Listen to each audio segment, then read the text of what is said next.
À toi la louange, Adonai, à toi la gloire, notre roi, pour ce temps où les sceaux de ta parole nous sont brisés, afin de pouvoir voir cette lumière éclatante qui est contenue dans ta parole. Merci pour cette assistance, l'assistance du Saint-Esprit, bien sûr, mais aussi merci pour l'intelligence que tu ouvres et aussi l'écoute de cette parole.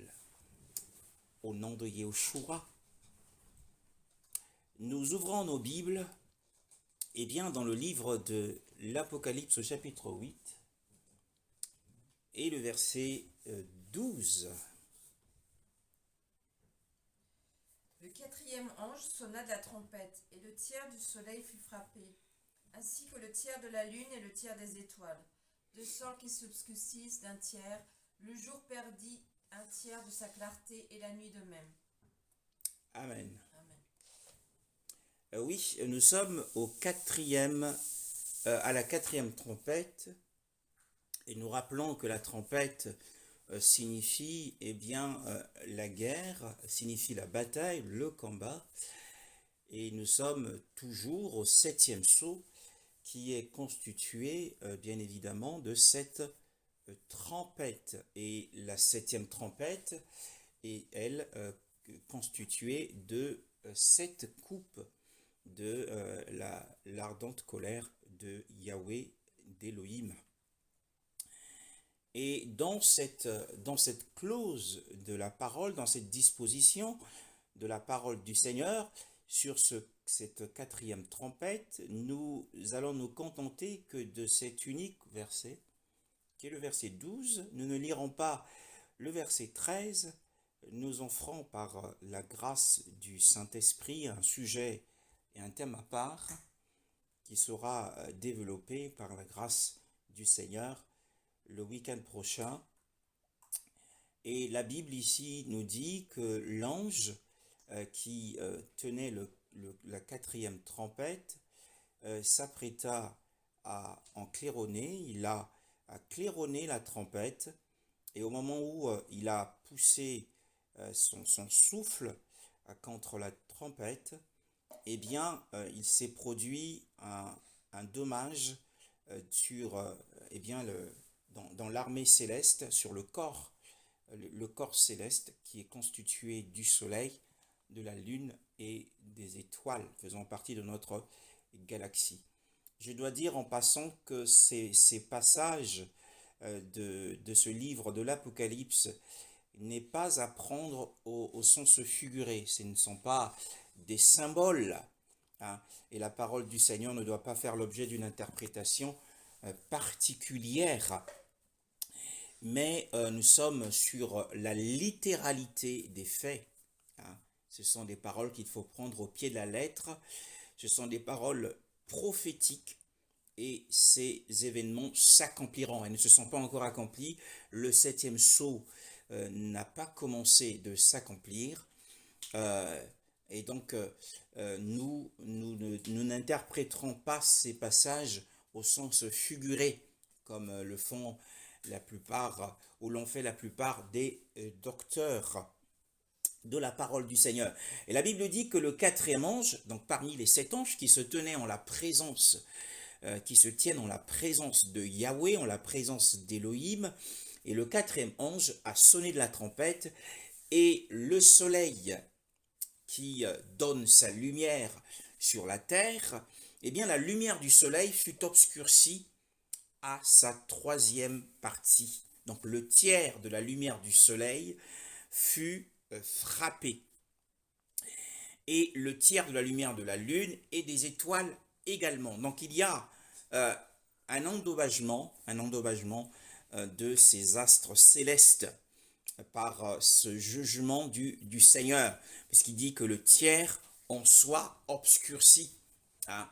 Souvenez-vous qu'après la troisième, après la grande tribulation, le Seigneur l'annonce d'ailleurs, on va le lire dans le livre de Matthieu au chapitre 24.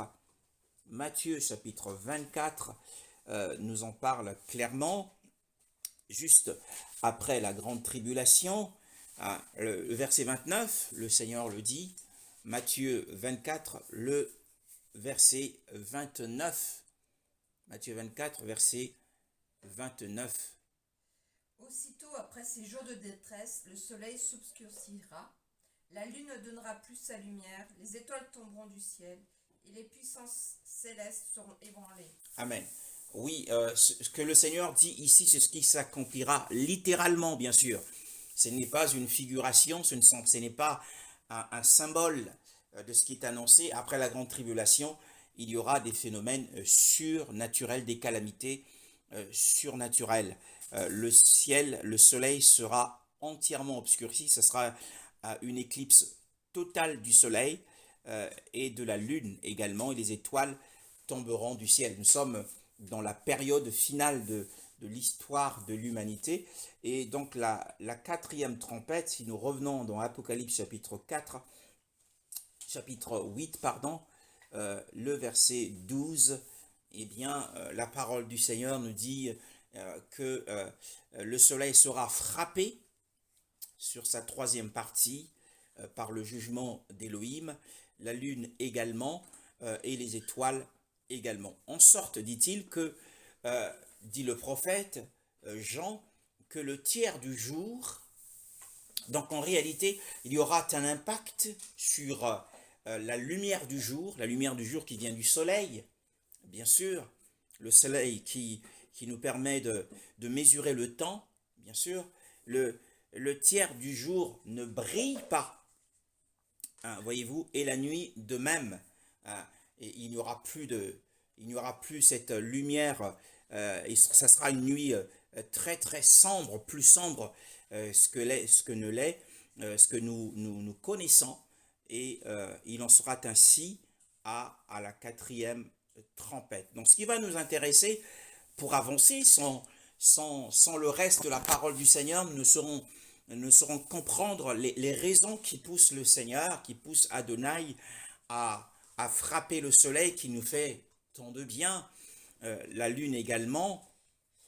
Et puisque au commencement, à la genèse de l'histoire de l'humanité, il avait placé ces deux luminaires, un pour éclairer le jour, un autre pour éclairer la nuit par réflexion du soleil. La lune reçoit cette lumière et éclaire la nuit. Et les étoiles également qui habillent le firmament, le ciel. Et la Bible nous dit que le jour, la lumière du jour ne brillera plus. Hein, vous vous rendez compte que vous vous leverez le matin, mais il fera encore nuit, à midi il fera encore nuit, et cela se passera non pas sur l'ensemble du globe terrestre, mais sur une partie de la terre, puisque la Bible nous parle de la troisième partie ou du tiers du soleil. Donc le soleil ne sera pas entièrement voilé, ne sera pas entièrement éclipsé, la lune non plus ne sera pas entièrement éclipsée, il n'y aura pas d'éclipse totale, permanente, mais il y aura une éclipse partielle, permanente, sur une partie de la terre, sur un continent précis, eh bien, ou sur des nations que le Seigneur estimera comme des nations où le péché aura atteint son comble, bien-aimé dans le Seigneur. Et la Bible dit ici que le jour ne brillera plus et la nuit de même ne bénéficiera plus de la réflexion de la lumière du soleil sur la lune. Bien-aimé dans le Seigneur. Et pour quelle raison et à quoi cela nous renvoie-t-il? C'est ce que nous allons voir cet après-midi. Eh bien, cela nous renvoie à l'histoire d'un homme. Eh bien, c'est dans le livre de la Genèse. Il nous faut comprendre ce qui se passe. Pourquoi est-ce que la lumière du soleil ne brillera plus pendant le jour et que la nuit ne bénéficiera plus de la réflexion du soleil sur la lune? Dans le livre de la Genèse, pourquoi est-ce que le Seigneur ne frappe-t-il pas entièrement le soleil pourquoi ne frappe-t-il pas entièrement la lune? Pourquoi ne frappe-t-il pas entièrement les étoiles, puisque le soleil apporte la lumière, la lune également apporte la lumière par réflexion, et les étoiles également, eh bien, font la constellation des cieux. Mais nous voyons dans le livre de la Genèse au chapitre 8, à partir du verset 15, il nous faut comprendre l'histoire du jour et de la nuit. Qu'est-ce que Adonai, qu'est-ce que Elohim dit au sujet du jour et de la nuit? Pourquoi frappe-t-il partiellement le soleil? Pour quelle raison? Eh bien, nous allons le découvrir à travers l'histoire d'un homme dans le livre de la Genèse au chapitre 8, à partir du verset 15. Et nous lirons jusqu'au prochain chapitre, le chapitre suivant, le verset du chapitre 9, le premier verset, nous lirons le premier verset, ensuite nous lirons le verset 5 et nous lirons le verset 6 du chapitre 8. Alors, nous avons, c'est l'enregistreur inspiré de ce livre, c'est Moïse. Eh bien, dans son enregistrement, que dit-il à partir du verset 15 du chapitre 8? Alors Dieu parla à Noé. Sors de l'arche avec ta femme, tes fils et les femmes de tes fils. Fais sortir avec toi tous les animaux de toute espèce qui sont avec toi, tant les oiseaux que le bétail et tous les reptiles qui rampent sur la terre. Qu'ils pullulent sur la terre, qu'ils se reproduisent et deviennent nombreux sur la terre. Noé sortit avec ses fils, sa femme et les femmes de ses fils. Tous les animaux, tous les reptiles, tous les oiseaux et tout ce qui se déplace sur la terre sortirent de l'arche en fonction de leur espèce. Noé construisit un autel en l'honneur de l'Éternel. Il prit de toutes les bêtes pures et tous les oiseaux purs et offrit des holocaustes sur l'autel. L'Éternel perçut une odeur agréable et se dit en lui-même, « Je ne maudirai plus la terre à cause de l'homme, car l'orientation du cœur de l'homme est mauvaise dès sa jeunesse, et je ne frapperai plus tous les êtres vivants comme je l'ai fait.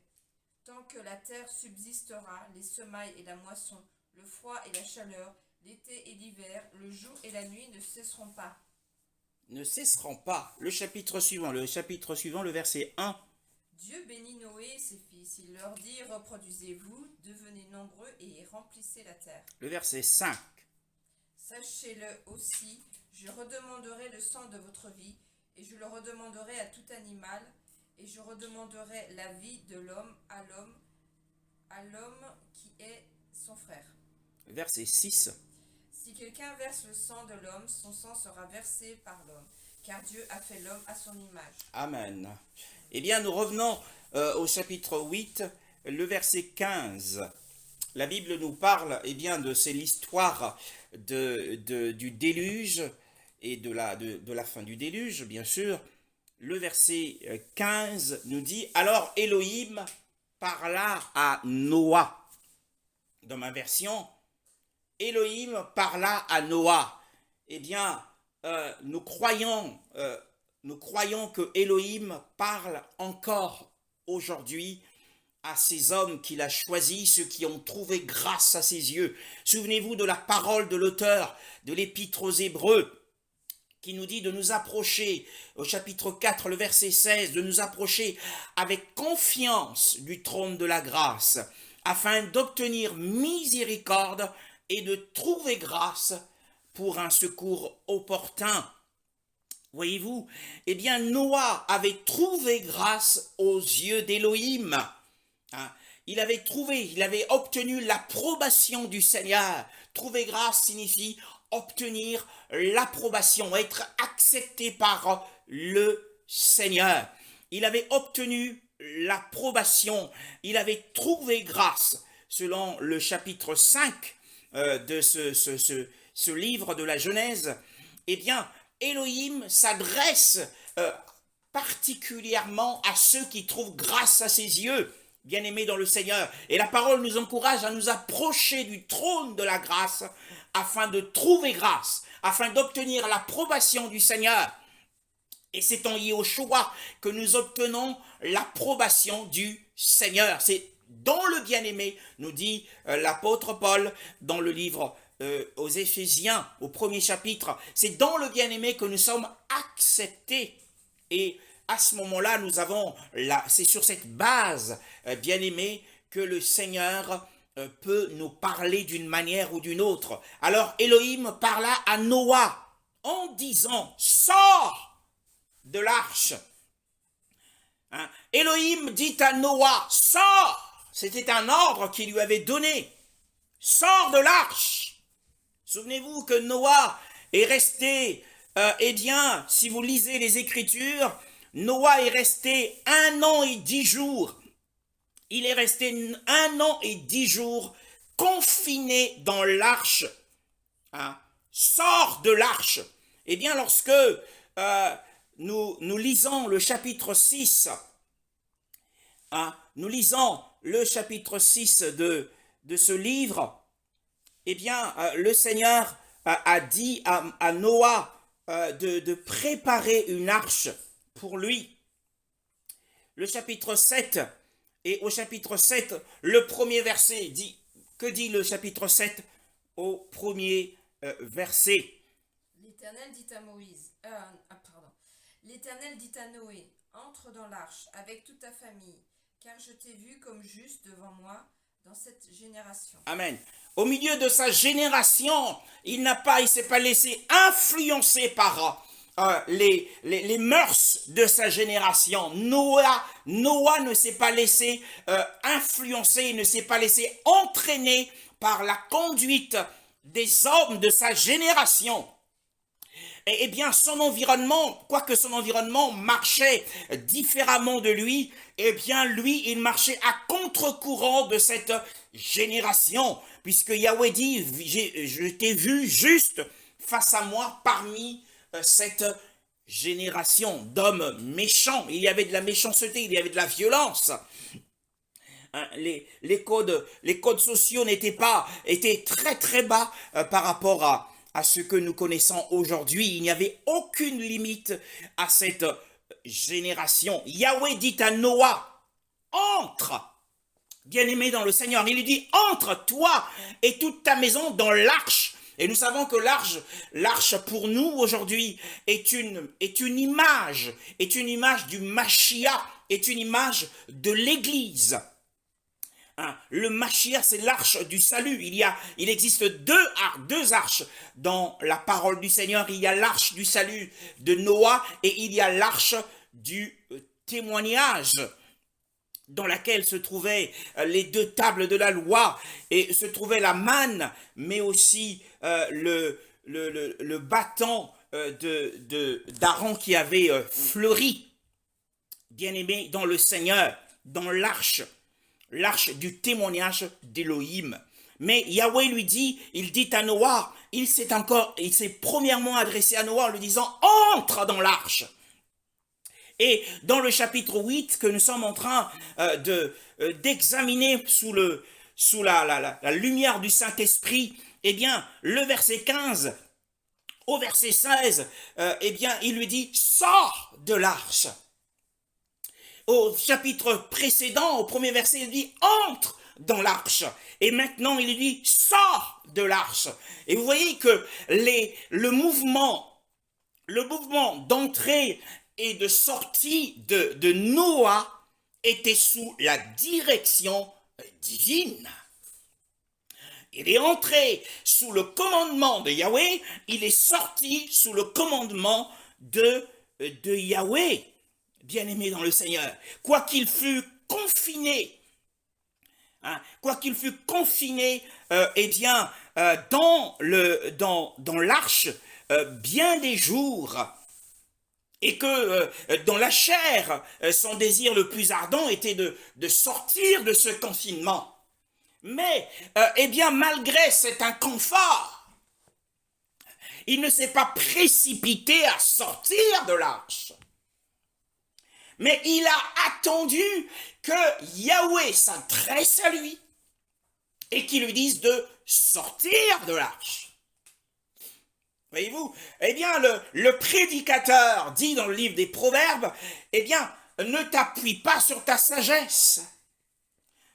Mais reconnais Yahweh dans toutes tes voies et il aplanira tes sentiers. Nous avons ici un bon exemple d'une personne qui a reconnu Yahweh dans toutes ses voies, qui a mis Yahweh au-devant de toutes ses actions. Parce que les mouvements de la marche de Noah étaient sous la direction divine. Il se laissait conduire par Elohim, il se laissait conduire par Yahweh.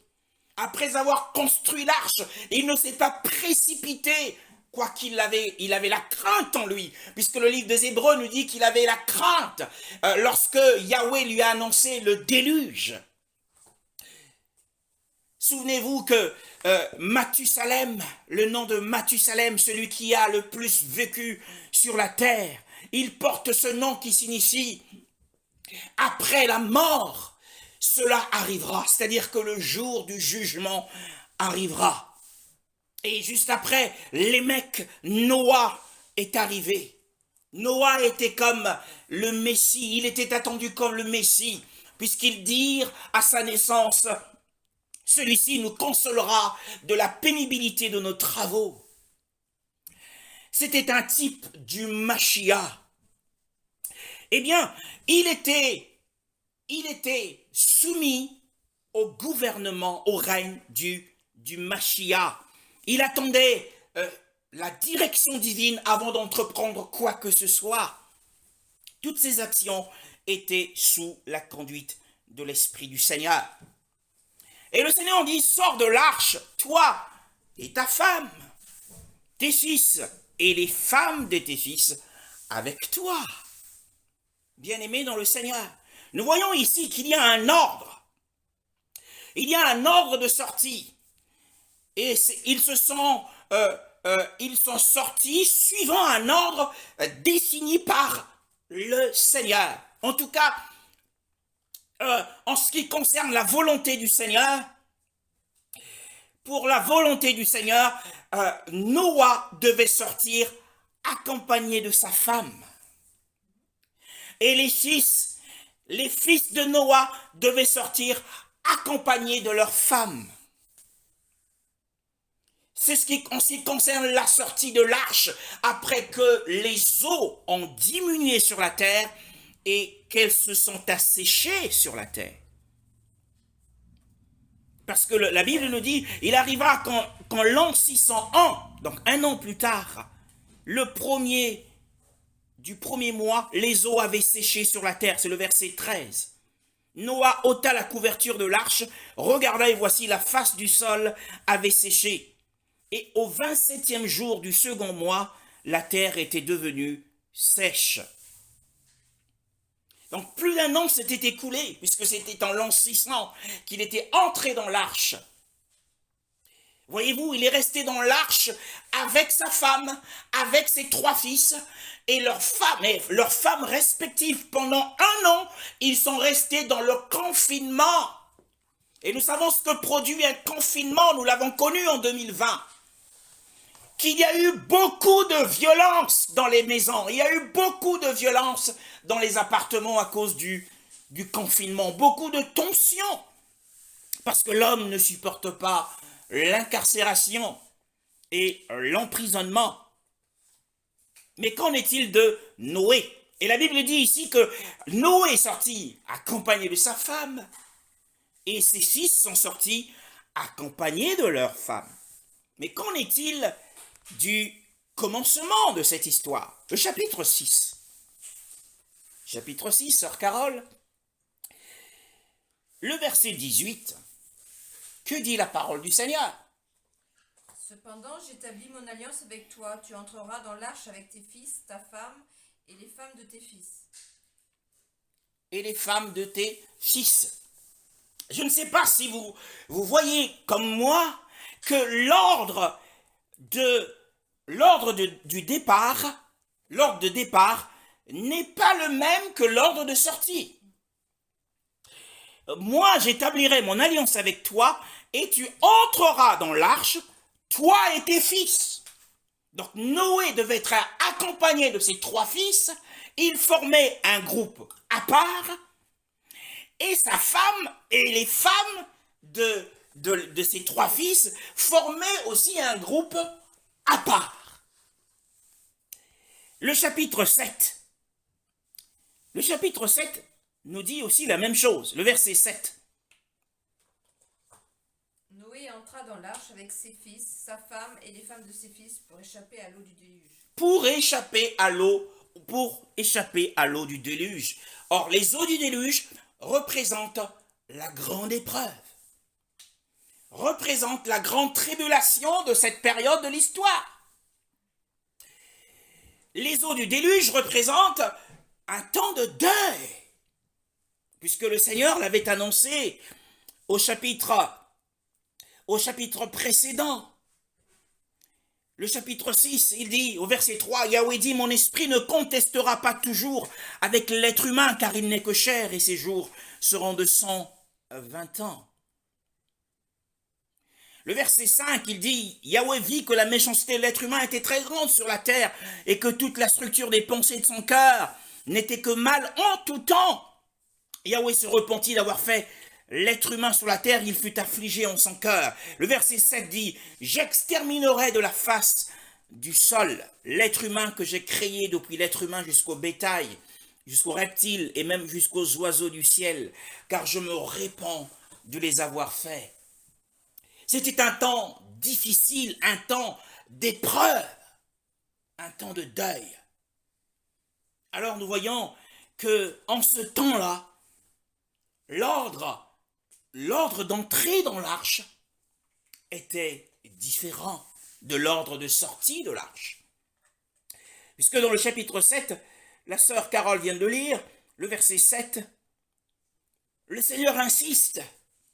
Il insiste pour que ce peuple puisse entrer dans l'arche de la même façon. Le verset 12, le verset 13 du chapitre 7. C'est ce jour-là précisément que Noé, Sem, Cham et Japheth, les fils de Noé, la femme de Noé et les trois femmes de ses fils avec eux, étaient entrés dans l'arche. Dans l'arche, en ce même jour, Noah, Sem, Cham et Japheth, ils forment un groupe à part. Eh bien, pourquoi? Quelle est la raison de cela? Et nous avons vu que lors de la sortie, au chapitre 8, nous revenons encore sur cela, ce passage, le verset 16, « Sors de l'arche, toi et ta femme, tes fils, et les femmes de tes fils avec toi. » Telle était la volonté du Seigneur. Et pourquoi? Pourquoi est-ce qu'ils étaient ainsi? Nous voyons qu'ils étaient séparés à l'entrée. Le Seigneur a séparé les deux groupes. Et à la sortie, le Seigneur annonce à Noah que maintenant, il pouvait se réunir à sa femme. Lorsqu'il est sorti avec sa femme. Il devait sortir, en tout cas, telle était la volonté du Seigneur. Qu'il sorte cette fois-ci avec sa femme. Et que ses fils sortent également avec leur femme. Pourquoi? Eh bien, on va le lire. Un autre passage des Écritures nous donnera plus de lumière. Zacharie chapitre 12, le verset 12 à 14. Zacharie, dans le livre des Proverbes, Zacharie chapitre 12, le verset 12 à 14. Le pays sera dans le deuil, chaque clan à part, le clan de la famille de David à part et les femmes à part, le clan de la famille de Nathan à part et les femmes à part. Oui. Le clan de la famille de Lévi à part et les femmes à part, le clan de Shimei à part et les femmes à part, et tous les autres dans chacun à part et leurs femmes à part. Amen. Donc nous voyons ici que dans ce passage de l'Écriture, de Zacharie chapitre 12, le verset 12 à 14, eh bien, nous avons la réponse de cela. Puisque c'était un temps d'épreuve pour la terre entière, la terre habitée, eh bien, le Seigneur les a séparés. Il n'y avait plus de mariage. Les hommes d'un côté et les femmes de l'autre. Puisqu'ici, dans ce passage, il est dit, la terre sera dans le deuil. la terre sera dans l'épreuve. Hein, et d'ailleurs, je suppose que l'apôtre Paul, se référant à ces différents passages, a mis en place, a énoncé le besoin dans le couple de se séparer en un temps d'épreuve, lorsque pour vaquer à la prière et au jeûne. Le jeûne est un temps d'épreuve. Et il dit, après ce temps, il faut que vous vous remettiez ensemble, de peur que vous ne soyez tentés par Satan. C'est 1 Corinthiens chapitre 7 qui parle de cela, en ce qui concerne les mariés. Donc quand le temps d'épreuve arrive, ils ne doivent pas se mettre ensemble. Je ne parle pas d'une séparation où l'homme et la femme, l'un quitte le foyer ou l'autre, mais ne partagent pas le même lit lorsqu'il y a un temps d'épreuve. Le jeûne est un temps d'épreuve. Et ici, nous voyons que à cause du temps d'épreuve, Yahweh a séparé Noah de sa femme, a séparé les fils de Noah de leurs femmes, selon les différents passages que nous venons d'examiner. Le chapitre 6, le verset 18, « Moi j'établirai mon alliance avec toi et tu entreras dans l'arche, toi et tes fils, ta femme et les femmes de tes fils. » Donc nous avons ici deux groupes. Il y avait séparation selon la volonté du Seigneur. Et le chapitre 7 réitère la même volonté du Seigneur. Et au chapitre 8, si nous revenons à notre texte d'examen, par la grâce du Seigneur, le verset 16 nous dit « Sors de l'arche, toi et ta femme ». Nous voyons ici Noah, de nouveau, réuni à sa femme et ses fils également à leur femme. Fais sortir avec toi tous les animaux qui sont avec toi de toute chair, tant les oiseaux que le bétail, et tous les reptiles qui rampent sur la terre, qui grouillent sur la terre, qui portent du fruit et se multiplient sur la terre. Et les animaux qui avaient été préservés du déluge, nous sommes dans le verset 17 du chapitre 8 de la Genèse. Et le verset 18, nous voyons que finalement, quoique la volonté du Seigneur était que Noah soit réuni à sa femme, mais il n'a pas respecté la volonté du Seigneur. Mais le fait d'être confiné pendant 1 an et demi a forgé une certaine attitude en lui, qu'ils ont gardé le même ordre qu'à l'entrée. Ils sont restés séparés. Le verset 19, tous les animaux, tous les reptiles, tous les oiseaux, et nous comprendrons pourquoi cela. Tous les animaux, tous les reptiles, tous les oiseaux, tout ce qui rampe sur la terre selon leurs espèces, sortirent de l'arche. Donc, bien-aimés dans le Seigneur, quoi que nous entreprenions, il faut que nous le fassions sous la direction divine. Nous devons rechercher la volonté du Seigneur, comme nous avons vu que Noah, malgré le confinement d'un an et 1 mois, quasiment, 27 jours, la Bible nous dit qu'il est resté attendant la volonté du Seigneur, malgré l'inconfort. Qui de nous ne voudrait pas retrouver sa liberté après avoir été confiné pendant plus d'1 an dans un même endroit?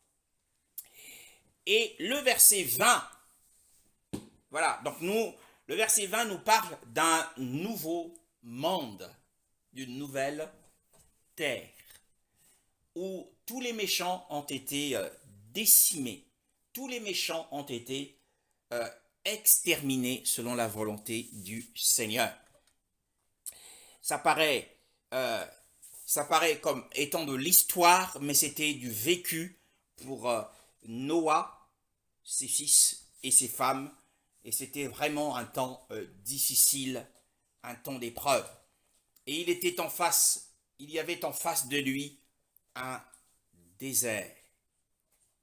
Et Noah, la Bible dit au verset 20, lorsqu'ils sortirent de l'arche, le verset 18 nous dit que Noah est sorti de l'arche, Et le verset 20 nous dit quelque chose de très merveilleux, de merveilleux. La Bible nous dit que Noah bâtit un autel à Yahweh. Dans la version de la sœur, il est dit en l'honneur de Yahweh. Quelle aurait pu être la première volonté de Noah? Nous avons dit que Noah s'était laissé conduire. Noah est entré dans l'arche sous la conduite de l'Esprit. Eh bien, Noah est sorti de l'arche sous la conduite de l'Esprit, attendant un commandement spécifique pour sortir de l'arche. Et le premier pas que Noah a fait dans un monde nouveau, alors qu'il était entouré de sa femme, il était avec sa femme, ses fils avec leurs femmes, eh bien, puisqu'ils avaient tout perdu, avec le déluge, tout avait été décimé. Je pense que moi, à la place de Noah, en tant qu'homme, la première chose que j'aurais à cœur de faire, puisque c'était un charpentier, c'était de construire une maison pour sa femme et ses fils également, construire une maison d'habitation. Mais ce n'était pas le souci de Noé. Le souci premier de Noé, c'était de bâtir un autel à Yahweh. Donc la première chose que nous voyons dans ce monde nouveau, dans ce monde renouvelé, c'était un acte d'adoration. C'est le premier acte qui a été posé par Noé. Et pour cela, il n'a pas attendu, il ne s'est pas attardé, bien-aimé dans le Seigneur, pour rechercher la volonté du Seigneur, pour avoir un lieu de culte. Il n'a pas cherché la volonté du Seigneur. Pourquoi? Eh bien parce que ce que Yahweh veut que nous fassions, puisque Noah bâtit un autel à Yahweh, il prit toutes les bêtes pures et tout oiseau pur, et il fit monter des holocaustes sur l'autel. Il a fait des sacrifices. C'était des sacrifices matériels. Il avait utilisé les animaux qu'il avait à disposition. Ils étaient très peu nombreux. Mais il ne s'est pas contenté de ce nombre. Ce nombre ne l'a pas découragé. Il ne s'est pas dit, eh bien, ils ne sont pas nombreux. Et j'attendrai qu'ils se multiplient pour que j'offre quelque chose au Seigneur. Mais avec le peu qu'il avait, qui était avec lui dans l'arche, puisqu'ils avaient nourri pendant 1 an et demi. Et il a pris un 7e de chaque bête, pure bien sûr, et il l'a offert au Seigneur. Eh bien pour nous, les sacrifices spirituels que le Seigneur attend de nous, ce sont des sacrifices de louange, des sacrifices d'action de grâce. Souvenez-vous, Noah a été préservé, lui et sa famille. C'était un intendant fidèle. Et dans l'arche, pendant 1 an et demi, il n'y a pas eu des problèmes entre eux. Il a été un bon père pour sa famille. Il a su garder ce que le Seigneur lui avait donné. Il a su les garder. Et il les a présentés au Seigneur. Ils ont survécu. Ils ont traversé l'épreuve ensemble. Et vous imaginez bien que dans cette arche, chacun avait sa personnalité, chacun avait son caractère. Mais malgré cela, il a su tenir cette famille sous un arbre de paix. Ils sont sortis. Eh bien, il a pu dire à Yahweh, j'ai gardé ce que tu m'as donné, je n'en ai perdu aucun. Et c'est ce que nous devons faire. Nous avons ici un bel exemple d'un bon père de famille qui prend soin de sa famille. Et le premier acte, bien sûr, nous l'avons dit, le premier acte qu'il a posé, c'est de bâtir, de construire un autel, un lieu de culte à Yahweh, pour lui exprimer sa reconnaissance pour cette délivrance, pour l'avoir sauvé lui et sa famille. Et cela ne doit pas se faire, bien-aimé dans le Seigneur, dans l'attente d'une instruction précise du Seigneur. L'action de grâce doit être spontanée et volontaire. Quand on a fait l'objet de la miséricorde du Seigneur, on a fait l'objet d'une bénédiction particulière du Seigneur, nous ne devons pas attendre que nous soyons dirigés. C'est pour cette raison que la Bible ne dit pas que Yahweh dit à Noé de bâtir un autel, mais il l'a fait de son plein gré, car Dieu prend plaisir à des tels sacrifices lorsqu'ils viennent du fond du cœur. C'est à des tels sacrifices qu'il prend plaisir, que cela ne se fasse pas sans contrainte. Il ne voulait pas contraindre Noah à bâtir un autel et à offrir des holocaustes sur cet autel, bien-aimé. Donc le premier acte, c'est l'acte d'adoration. La première chose qu'il a faite, c'est d'adorer le Seigneur dans un monde nouveau. Et il n'a pas pensé à lui, à ses intérêts, à bâtir sa maison. Premièrement, il n'a pas pensé à bâtir sa maison. Il n'a pas considéré ses premiers intérêts, ses intérêts personnels. Mais il a considéré les intérêts du Seigneur. Il a considéré la gloire du Seigneur, le service de Dieu. Eh bien, parce que Yahweh dit, je suis le premier et je suis le dernier. Puisque Yahweh est le premier, il mérite la première place de notre vie. Il mérite d'être adoré, d'être loué dès le premier jour, dès l'aube du jour. Lorsque le soleil se lève, la première chose, nous devons prendre exemple de Noah, dans un monde nouveau, la première chose qu'il a commencé de faire, c'était d'adorer le Seigneur, c'était d'offrir des sacrifices d'action de grâce.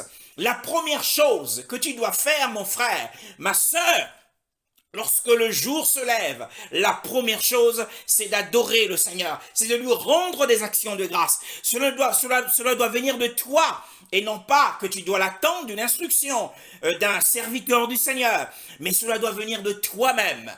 Parce que si tu veux bien commencer ta journée, si tu veux bien commencer ta semaine, eh bien commence cela avec le Seigneur. Et Noah veut commencer sa nouvelle vie. Noah, ses enfants et ses femmes ont voulu commencer leur nouvelle vie dans un monde nouveau avec le Seigneur. Et le premier acte qu'ils ont posé, c'était l'adoration. Bien-aimés, la parole de Dieu nous le dit dans le livre de Jérémie au chapitre 6, le verset 16. Jérémie au chapitre 6, le verset 16. Que nous dit la parole de Dieu? Jérémie chapitre 6, le verset 16. Voici ce que dit l'Éternel. Placez-vous sur les chemins. Regardez et renseignez-vous sur les pistes qui ont toujours été suivies. Quelle est la bonne voie? Marchez-y et vous trouverez le repos de votre âme. Oui, bien-aimé, le confort que tu veux avoir, la paix que tu veux avoir dans ton cœur, eh bien, c'est en suivant cette voie, cette ancienne voie, les sentiers des siècles passés. Et c'est sur ce sentier que Noah a marché, il a marché sur ce sentier. C'est le bon chemin, selon la parole du Seigneur, mais Israël ne l'a pas voulu. Ils ont dit, eh bien, ils répondirent, nous n'y marcherons pas. Et beaucoup de chrétiens se lèvent le matin, sans pourtant louer le Seigneur, sans pourtant l'adorer, sans pourtant se prosterner en la présence du Seigneur pour le dire merci. Ils sont comme ces fils d'Israël qui ont répondu au prophète en disant, nous n'y marcherons pas. Lorsque tu te lèves le matin et que tu ne loues pas le Seigneur, que tu ne l'adores pas en premier lieu, eh bien, tu es comme ces fils d'Israël qui disent, nous n'y marcherons pas, parce que c'est le bon chemin, dit le prophète. Le prophète, au verset 16, nous dit, le bon chemin, c'est le sentier qu'ont emprunté ceux qui nous ont précédés dans les siècles passés. Et Noah a emprunté ce chemin.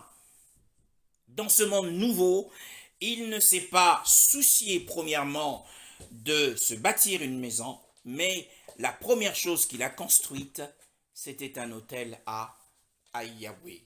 Yahweh qui l'avait sauvé des eaux, bien-aimés dans le Seigneur. Il s'est investi dans le service de Dieu. Cherchez premièrement le royaume du Seigneur, d'Adonai, d'Élohim, et le reste vous sera donné par-dessus tout. Voyez-vous, il a béni, Noah a béni le Seigneur dès qu'il est sorti de l'arche. ils se sont entrepris, il a pris ses fils, ils ont recherché du matériel et ils ont bâti un autel à Yahweh. Le verset 21 nous dit, Yahweh respira un parfum tranquillisant, une saveur de repos, comme le dit, c'est dit en hébreu. Une odeur agréable. Une odeur agréable, en hébreu, signifie une odeur de repos, une odeur de satisfaction. Et dans ma version, il est dit, Yahweh respira un parfum tranquillisant. Souvenez-vous que Noah est un type du Mashiach, est un type du Christ. Et donc, la justice, les sacrifices offerts par Noah a tranquillisé, a apaisé le cœur, de Yahweh qui était en colère, puisque le déluge est l'expression de la colère d'Élohim. L'expression de sa colère.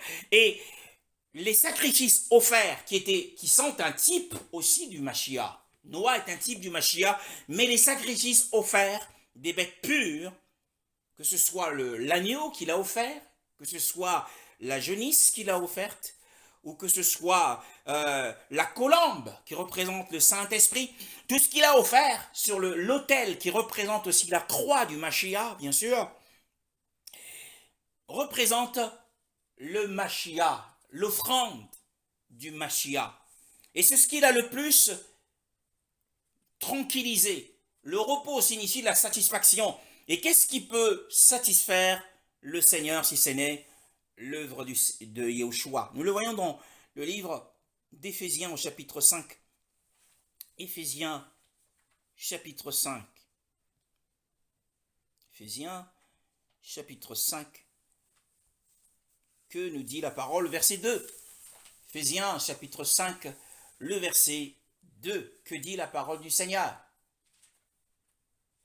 Sœur Rebecca. Éphésiens chapitre 5, le verset 2. Amen.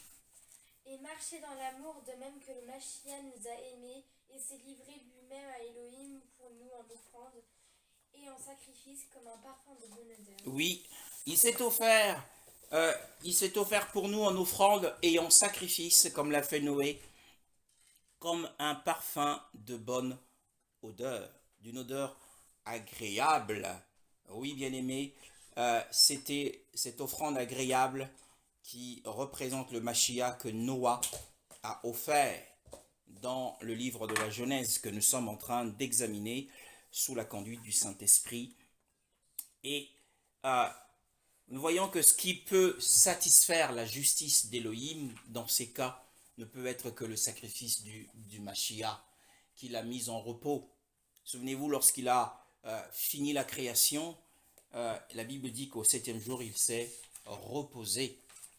Et ici, eh bien, le cœur du Seigneur s'est tranquillisé après ce temps d'épreuve, eh bien, grâce à l'œuvre du Mashiach, par anticipation. C'est par la foi que Noah a offert ses sacrifices. Il avait en vue l'œuvre du Seigneur à la croix, puisque l'autel représente la croix. Et la Bible dit au verset 21 toujours, Yahweh respira un parfum tranquillisant et Yahweh dit. Et Yahweh dit, que dit-il et où le dit-il? Il le dit dans le chapitre 8 de la Genèse, le verset 21.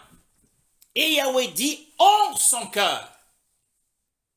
Ce n'était pas une parole ouverte, mais il l'a dit en son cœur. C'est une parole qu'il avait dite dans son cœur. Et qui n'était connue que de Yahweh lui-même. Mais puisque Noah était un prophète, il a reçu la révélation de ce qu'il y avait dans le cœur d'Élohim. Et Yahweh n'a pas voulu le cacher à Noah. Mais il l'a révélé à Noah.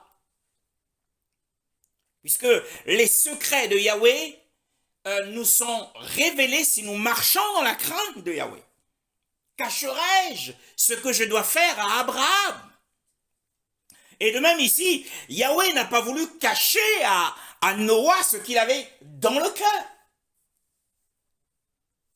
Bien-aimé dans le Seigneur, il y a un autre passage des Écritures, c'est dans Jérémie chapitre 29. C'est un passage bien connu, le verset 11. Un passage bien connu que nous avons l'habitude de répéter. Jérémie chapitre 29, le verset 11. Jérémie chapitre 29, le verset 11.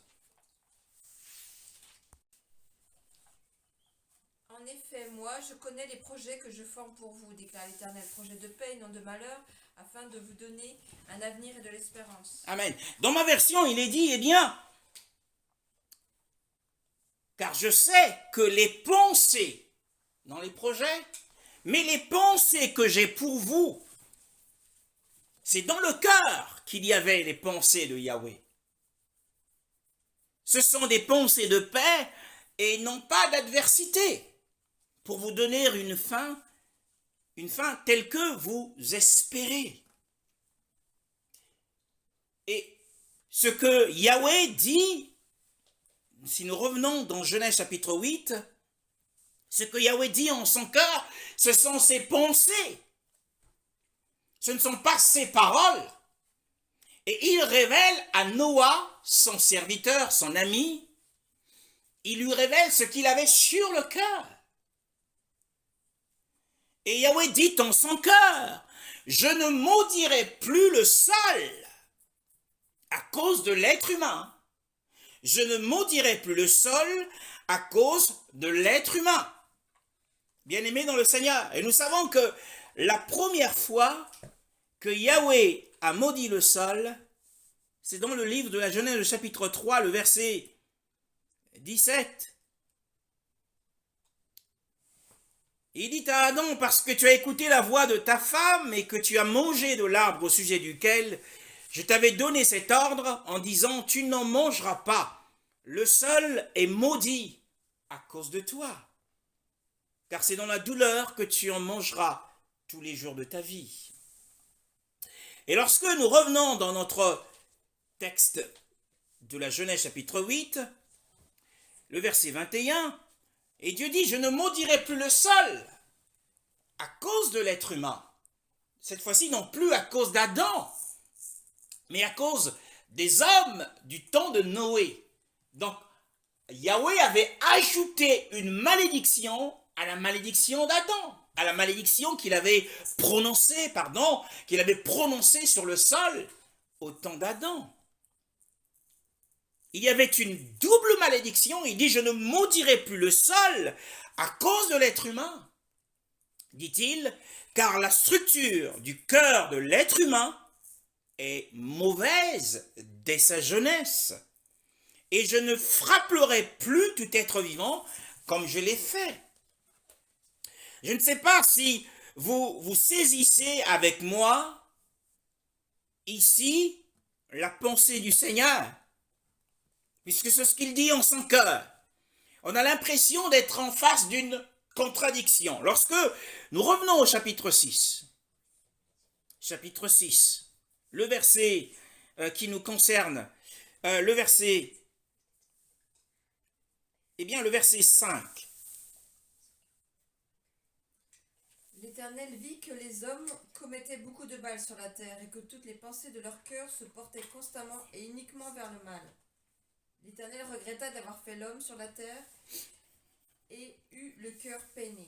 Amen. La Bible nous dit ici que, Yahweh, après avoir fait le constat que la structure des pensées du cœur de l'homme n'était que mal en tout temps, et dans la version de la sœur, était constamment ou continuellement dirigé vers le mal, et Yahweh s'était repenti d'avoir fait l'être humain sur la terre. Et son cœur fut dans une très grande tristesse. Mais au chapitre 8, on a l'impression, quand il dit « Je ne maudirai plus le sol à cause de l'être humain, car la structure du cœur de l'être humain est mauvaise dès sa jeunesse », on a l'impression que Yahweh regrette d'avoir détruit l'homme. Au chapitre précédent, il regrette d'avoir fait l'homme sur la terre parce que les pensées, la structure, si nous revenons, et si vous faites attention aux mots, si nous revenons, la Bible dit, eh bien, et que toute la structure des pensées de son cœur n'était que mal en tout temps, et au chapitre suivant, au chapitre 8, Yahweh dit, eh bien, car la structure du cœur de l'être humain est mauvaise dès sa jeunesse. On a l'impression qu'il regrette ici d'avoir détruit, et au chapitre 6, il regrette d'avoir fait l'homme. On a l'impression que le Seigneur ne sait plus ce qu'il dit, ni de ce qu'il pense. Mais il y a une différence entre les deux textes. Et c'est ce que nous voudrions voir. C'est qu'au chapitre 6, la Bible dit, Yahweh vit que la méchanceté de l'être humain était très grande. Ce qu'il a vu, c'était la méchanceté de l'être humain. C'est la première chose. Et que toute la structure des pensées de son cœur n'était que mal en tout temps. Ce qui était mal en tout temps, ce qui était mal continuellement, constamment, c'était les actes de méchanceté de l'homme. Donc au chapitre 6, ce qui retient notre attention, ce sont les péchés, les actes de péché de l'homme. Et tandis qu'au chapitre 8, au verset 21, ce qui va retenir notre attention ici, c'est le péché qui habite en l'homme. Le péché habite en l'homme dès sa jeunesse. Le péché habite en l'homme dès son enfance. La structure de l'être humain, comme a dit l'apôtre Paul, je sais que ce qui est bon n'habite pas en moi.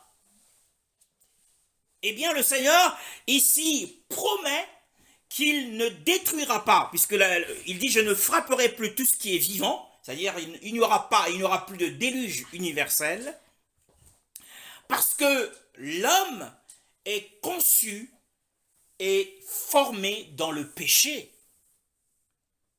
Ici, c'est le péché en tant que principe, et dans le chapitre 6, ce sont les péchés en tant qu'actes.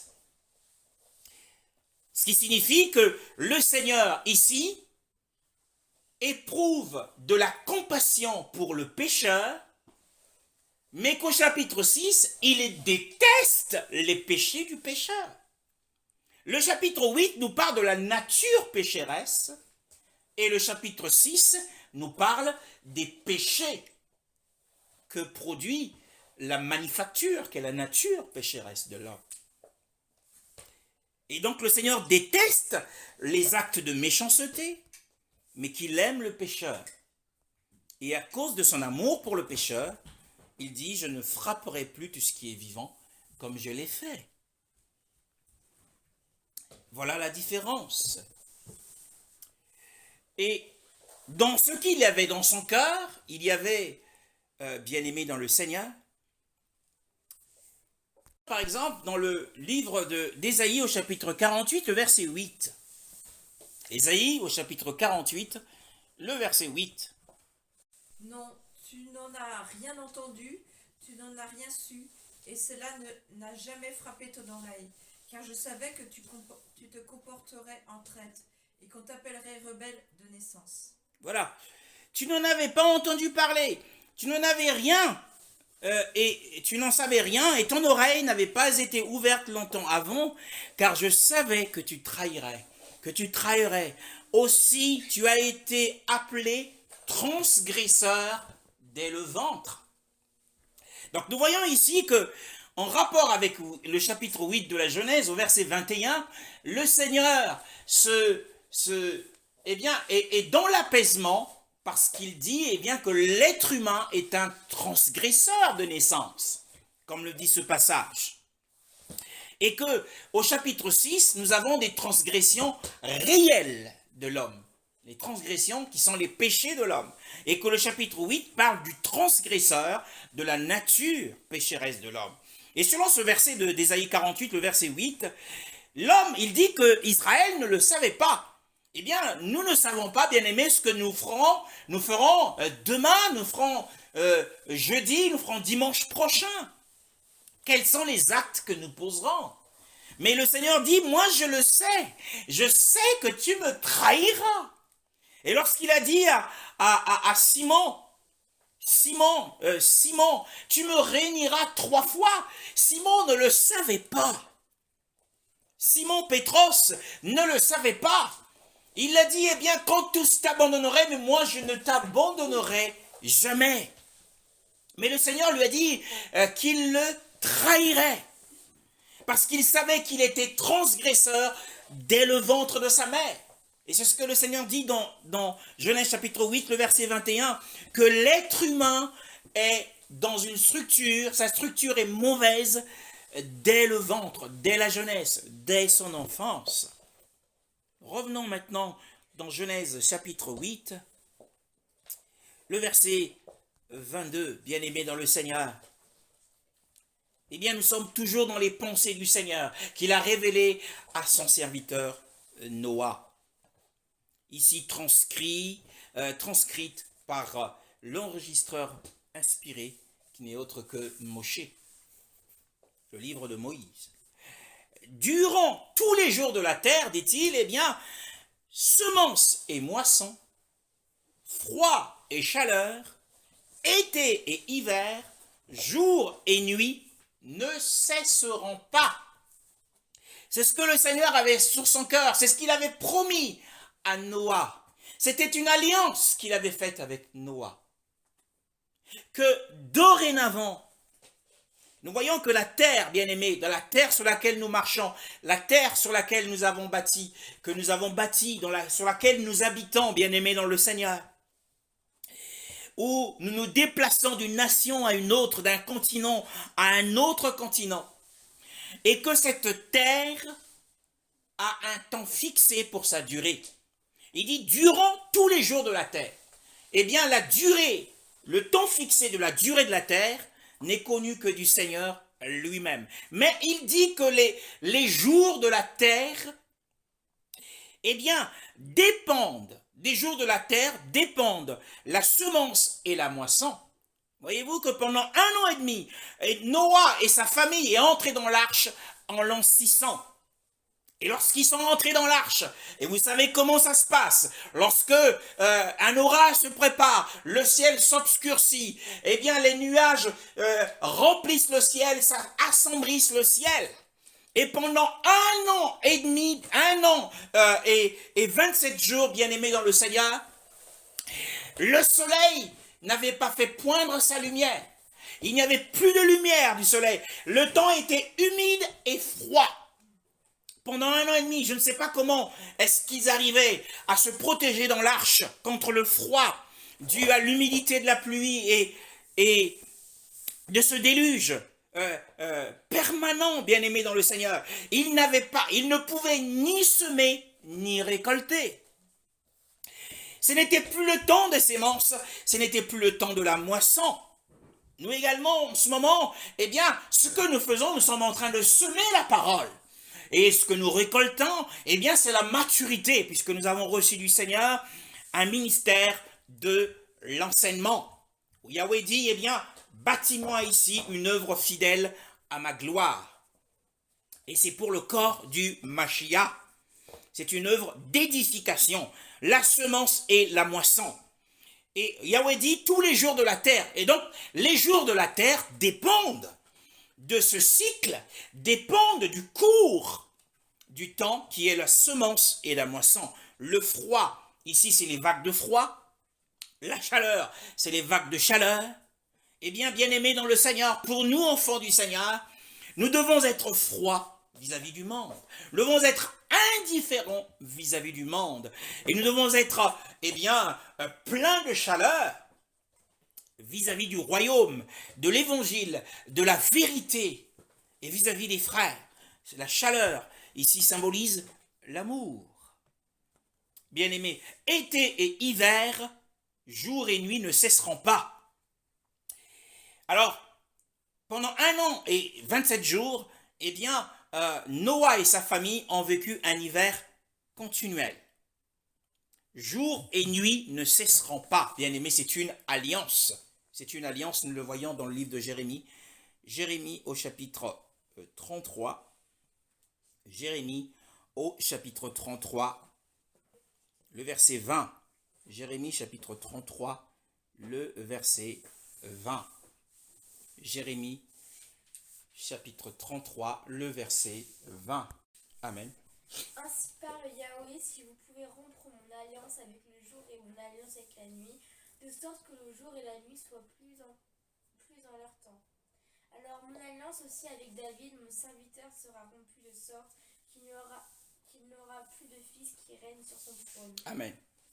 Alors donc nous voyons que dans ce passage, eh bien le Seigneur dit, si vous pouvez rompre mon alliance avec le jour, mon alliance avec la nuit. Donc nous voyons que, si nous revenons à notre texte, que, eh bien, la succession des temps et des saisons, la succession régulière des temps et des saisons, bien-aimés dans le Seigneur, verset 22 du chapitre 8 de la Genèse, cette succession régulière des temps et des saisons est une alliance que Yahweh a faite avec Noah. Or, qui dit alliance, dit promesse. Mais il y a aussi la part de l'homme dans cette alliance. Et les jours de la terre dépendent de la portée de cette alliance. Jour et nuit sont opposés. Le jour est à sa place, la nuit est à sa place, l'hiver est à sa place, l'été est à sa place. Mais nous voyons aujourd'hui qu'il y a un dérèglement de ce cycle, de ce cours, de la roue de la nature. Et s'il y a dérèglement, cela signifie que les jours de la terre arrivent à leur terme, bien-aimés dans le Seigneur. Et c'est pour cette raison que dans le lit, sur la quatrième trompette, nous voyons le Seigneur frapper le tiers du soleil, de la lune et des étoiles, en sorte que le jour ne brille pas et que la nuit, de même, ne brille pas par réflexion de la lumière du soleil sur la lune, et que les étoiles ne brillent pas non plus. Et donc la question, pourquoi est-ce que le Seigneur remet-il en cause le droit de l'homme à avoir le soleil pendant le jour et la lune pendant la nuit? C'est le droit de l'homme. Cette alliance est un droit, est une bénédiction. Le soleil est une bénédiction pour la terre. La lune est une bénédiction pour la terre. Les étoiles également. Pourtant, le Seigneur l'avait promis. Et il y a le jour et la nuit sur la terre, mais dans le ciel, il n'y a que le jour. Il n'y a que le jour au ciel. Et en enfer, il n'y a que la nuit. C'est sur terre, il y a cette opposition des temps et des saisons. Mais aujourd'hui, il n'y a plus de temps, il n'y a plus de saison. C'est un signe que nous sommes au temps de la fin. Que les jours de la terre arrivent à leur terme. Nous sommes à la consommation des siècles. Et pour quelle raison, bien-aimés dans le Seigneur a-t-il frappé un tiers du soleil sur la quatrième trompette du septième sceau? Eh bien, les termes de l'alliance, le chapitre 9 de la Genèse, nous voyons le premier verset que nous avons voulu lire.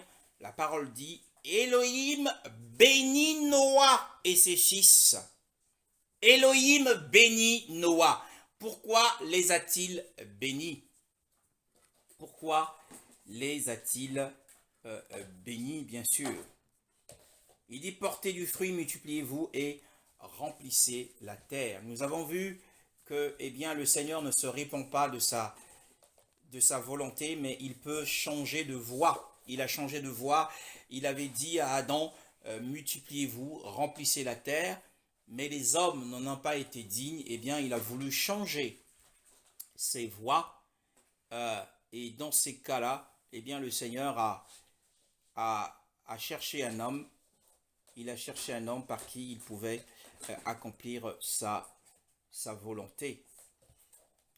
Et cet homme, c'était Noah. Donc, dans ce même livre de la Genèse, nous voyons qu'au chapitre 9, eh bien, le Seigneur est en train de bénir Noah. Pourquoi le bénit-il? Eh bien, c'est parce que Noah a été béni par Yahweh, tout simplement, non pas de façon gratuite, mais c'est parce que Noah, dès qu'il est sorti de l'arche, la première chose qu'il a faite, c'était de bénir Yahweh. La première chose qu'il a faite, c'était d'adorer Yahweh. La première chose qu'il a faite, c'était de louer le Seigneur. Et lorsque nous laissons au Seigneur la première place, lorsque nous lui donnons la première place, en début de semaine, en début de mois, en début de chaque journée, eh bien nous ne manquerons pas, et si nous sommes sincères dans notre engagement, et nous ne manquerons pas d'être bénis en retour. Celui qui l'a béni en premier, c'était Noah. Et en retour, le Seigneur l'a béni, le rendant ainsi fécond pour sa vie. Il dit, portez du fruit, multipliez-vous et remplissez la terre. Et c'est pour cette raison qu'après le temps d'épreuve, la volonté du Seigneur était que Noah et sa femme soient de nouveau réunis et bien que les fils de Noé et leurs femmes soient de nouveau réunis. Bien-aimés, nous sommes dans les termes de l'alliance du jour et de la nuit. Le verset 5, en effet, je redemanderai le sang de vos âmes, bien-aimés dans le Seigneur. Ici, nous avons une des conditions de cette alliance, une des conditions de l'alliance du jour et de la nuit. Nous avons dit qu'il y aura une partie de la terre qui sera entièrement plongée dans le noir, qui ne bénéficiera plus, cela ne s'est pas encore accompli, qui ne bénéficiera plus de la lumière du jour, eh bien tout simplement parce qu'ils n'auront pas respecté les termes de cette alliance, l'alliance du jour et de la nuit. C'est pour cette raison que le Seigneur remet en cause le droit de l'homme à son droit, le droit de l'homme à cette alliance. Le droit de l'homme à l'alliance du jour et de la nuit, c'est notre droit d'avoir le soleil. Mais si nous n'avons plus ce droit, si nous perdons ce droit, c'est parce que nous n'avons pas respecté les termes de l'alliance. Et l'un des premiers termes de l'alliance, c'est en effet, je redemanderai le sang de vos âmes. Qu'est-ce que cela signifie? C'est, le Seigneur veut simplement nous dire que la vie ne nous appartient pas, la vie appartient au Seigneur. Et que le suicide est un grave péché. Dans les nations où le taux de suicide est élevé, ils sentent le cri de leur péché monte jusqu'au Seigneur. En effet, je redemanderai le sang de vos âmes. Ici, le Seigneur interdit le suicide. Et je redemanderai de la main de tout animal.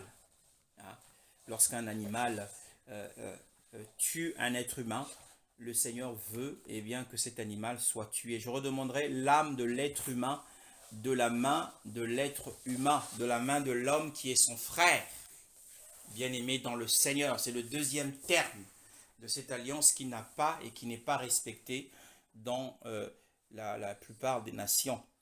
Le verset 6, celui qui aura versé le sang de l'être humain, par l'être humain son sang sera versé, car Elohim a fait l'être humain à son image.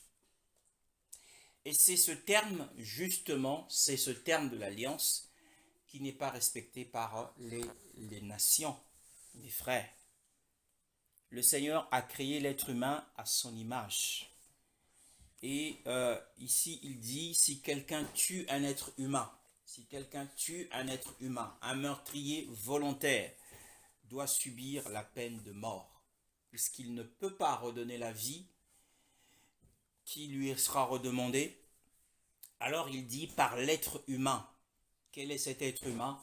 Eh bien, ce sont les chefs d'État ce sont ceux qui font partie du Conseil de l'État et qui mettent en place la Constitution. Ils doivent insérer dans leur Constitution la peine de mort, puisque le Seigneur dit ici, celui qui aura versé le sang de l'être humain, par l'être humain, son sang sera versé, car Elohim a fait l'être humain à son image. Même tous les humains, la Bible dit ceci dans le livre de Jacques, chapitre 3, le verset 9. La Bible dit, eh bien, au verset 9, par elle nous bénissons Elohim, notre et Père, par elle nous maudissons les humains faits à la ressemblance d'Elohim. Tous les humains ont quelque chose de l'image de Dieu en eux. Tous les humains ont quelque chose de l'image, Jacques chapitre 3, le verset 9. Tous les êtres humains ont quelque chose de l'image de Dieu. Et l'être humain est cher au Seigneur. Et donc, lorsque un être humain tue un autre être humain, il défigure l'image de Dieu en lui et il déshonore le Seigneur. Et le Seigneur a confié au commencement, lorsque Caïn a tué Abel, le Seigneur a, dans sa souveraineté, n'a pas voulu tuer Caïn, mais il l'a banni. Mais ensuite, il a confié cette responsabilité aux hommes. Et attention, les hommes doivent être fidèles. Ils doivent être fidèles. Et beaucoup de nations ont aboli la peine de mort. Beaucoup de nations sont dans une fausse philanthropie, ce qu'ils appellent l'humanisme. Parce qu'ils sont dans la civilisation de l'humanisme et qu'ils ont atténué un ordre divin qui est de punir les meurtriers qui tuent volontairement. Tous les maris qui tuent leurs femmes, toutes les femmes qui meurent sous le coup de leur mari devraient subir la peine de mort selon le Seigneur. Et à cause de ces péchés, Elohim a commencé par frapper le soleil et la lune. Certaines nations, lors de la quatrième trompette du septième sceau, et cela arrive bientôt, certaines nations seront plongées dans le noir. Ils seront privés du droit de l'alliance du jour et de la nuit, parce qu'ils n'ont pas respecté ces termes, parce qu'ils n'ont pas, ils ont fait grâce à des meurtriers qui ont ôté la vie volontairement. Il y a beaucoup de meurtriers en France, beaucoup de terroristes qui sont encore en jugement et qui auraient dû être exécutés selon l'ordre du Seigneur ici. Par l'être humain, son sang doit être versé, bien-aimé dans le Seigneur. Ce sont les termes de l'alliance du jour et de la nuit. Et le non-respect de cela fait que le Seigneur enlève ce droit à l'être humain. Et nous te bénissons pour ta grâce, parce que nous comprenons maintenant pourquoi lors de la quatrième trompette, qu'une partie du soleil sera obscurcie, en sorte que certaines nations ne bénéficieront plus du jour et de la nuit, parce que, eh bien, les termes de cette alliance n'ont pas été respectés. Attention à la miséricorde, faisons attention, puisque, eh bien, la parole du Seigneur est immuable. La parole du Seigneur est immuable. Quand un être humain est tué par un autre être humain, le sang de cet être humain doit être versé selon la parole du Seigneur. Selon la parole du Seigneur. Sa parole n'est pas sujet à discussion, mais à croire et à appliquer. Nous le louons pour sa parole au nom de Yeshua. Amen. Dans 2 Chroniques 24, le verset 22, il est dit « Ainsi le roi Joas ne se souvint pas de la bonté dont Yehuda, père de Zacharia, avait usé envers lui, et il tua son fils, qui dit en mourant, Yahweh le voit, et il en demandera quant. » Voyez-vous que le Seigneur demande des quantes pour ceux qui tuent volontairement. Il y a un autre passage dans les Saintes Écritures, c'est dans le livre des Rois, dans 2 Rois au chapitre 24, le verset 2 à 3. Et je commencerai par le premier verset. De son temps, Nebuchadnezzar, roi de Babel, monta. Yehoyakim lui fut asservi pendant 3 ans, mais il se révolta de nouveau contre lui. Alors Yahweh envoya contre Yehoyakim des troupes des Chaldéens, des armées des Syriens, des troupes des Moabides et des troupes des fils d'Ammon. il les envoya contre Yehoiada pour le détruire selon la parole de Yahweh dont il avait parlé par la main de ses serviteurs, les prophètes. C'est seulement par l'ordre de Yahweh que cela arriva contre Yehuda, afin de l'ôter de devant sa face à cause de tous les péchés commis par Ménaché et à cause aussi du sang innocent qu'il avait répandu, du sang innocent dont il avait rempli Jérusalem, et Yahweh ne voulut pas lui pardonner. Voilà, c'est un péché que le Seigneur ne pardonne pas, et il a donné aux hommes le pouvoir de redemander le sang des innocents. Et telle est la parole du Seigneur dans ses saintes Écritures. Amen.